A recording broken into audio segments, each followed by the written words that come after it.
Media बंधुओं, जैसा कि ये विदित है कि अब पुराने संसद भवन की विदाई हो चुकी है, जिसे आसानी से भुलाया नहीं जा सकता है। और वहाँ मुझे भी संसद के दोनों सदनों में जाने का मौका मिला है। ये मेरे लिए सौभाग्य की भी बात है। तो वहीं दूसरी तरफ आज से वहाँ नवनिर्मित संसद भवन की भी शुरुआत की जा रही है, जिसका हमारी पार्टी दिल से स्वागत करती है। और आज इस नए संसद भवन में केंद्र सरकार द्वारा महिला आरक्षण बिल प्रस्तुत किया जाएगा। यह ऐसी मीडिया में काफ़ी आम चर्चा है, जिसके पक्ष में बीएसपी सहित अधिकांश पार्टियां भी अपना मत देंगी, ऐसी भी पूरी संभावना है। अन्य पार्टियों के बारे में भी ऐसी स्थिति में हमारी पार्टी को पूरी उम्मीद है कि चर्चा के बाद इस बार ये महिला आरक्षण बिल जरूर पास हो जाएगा, जो ये अभी तक लंबे अरसे से लटका हुआ था। और इस संदर्भ में मैंने अपनी पार्टी की ओर से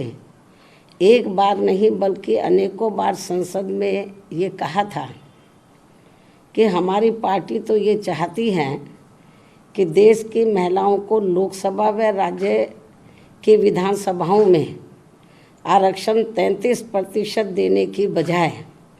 यदि उनके आबादी को भी ध्यान में रखकर 50% आरक्षण दिया जाता है तो इसका भी हमारी पार्टी पूरे तय दिल से स्वागत करेगी। सरकार इसके बारे में भी जरूर सोच विचार करे। लेकिन इसके साथ साथ ये भी कहा था कि महिलाओं को जो भी आरक्षण दिया जाता है तो उसमें से एससी, एसटी व ओबीसी वर्गों की महिलाओं का आरक्षण का कोटा अलग से सुनिश्चित किया जाना चाहिए। अर्थात इन्हें यानी कि एससी व एसटी को अब तक मिल रहे कोटे में शामिल ना किया जाए, क्योंकि बात ये चल रही है कि जो पहले से एससी, एसटी को आरक्षण मिला हुआ है लोकसभा व विधानसभा में, जो भी इनको आरक्षण है तो उसमें से इनको कोटा दिया जाए। तो इसके पक्षधर नहीं है हमारी पार्टी की। महिलाओं को उसके एससी, एसटी को जो रिजर्वेशन मिल रहा है लोकसभा और राज्य विधानसभाओं में, उसमें से इनको दिया जाए, ये ठीक नहीं है। उनका बना रहे, जो अब 33% दिया जा रहा उसमें से इनकी व्यवस्था होनी चाहिए। अर्थात वरना इन वर्गों के साथ काफ़ी नाइंसाफ़ी होगी। और यदि ऐसा नहीं किया जाता है तो फिर इन सभी वर्गों की पिछड़ी महिलाओं को यहाँ सामान्य सीटों पर जल्दी से मौका नहीं मिल पाएगा, क्योंकि यहाँ जातिवादी पार्टियाँ शुरू से ही इन वर्गों को किसी भी क्षेत्र में आगे बढ़ते हुए देखना नहीं चाहती हैं। जबकि भारतीय संविधान के मूल निर्माता परम पूज्य बाबा साहब डॉक्टर भीमराव अंबेडकर ने इन वर्गों के पिछड़ेपन को दूर करने व इन्हें स्वाभिमान की जिंदगी बसर करने के लिए इन्हें सरकारी नौकरियों व राजनीति आदि में अलग से इसलिए आरक्षण देने की व्यवस्था की थी, क्योंकि इन वर्गों के लोग यहाँ सदियों से जातिवादी व्यवस्था के तहत शैक्षणिक, आर्थिक व सामाजिक क्षेत्र में काफ़ी ज़्यादा पिछड़े हुए थे, जो अभी भी पिछड़े हुए हैं। ऐसी स्थिति में हमारी पार्टी ये चाहती है कि इन वर्गों की महिलाओं को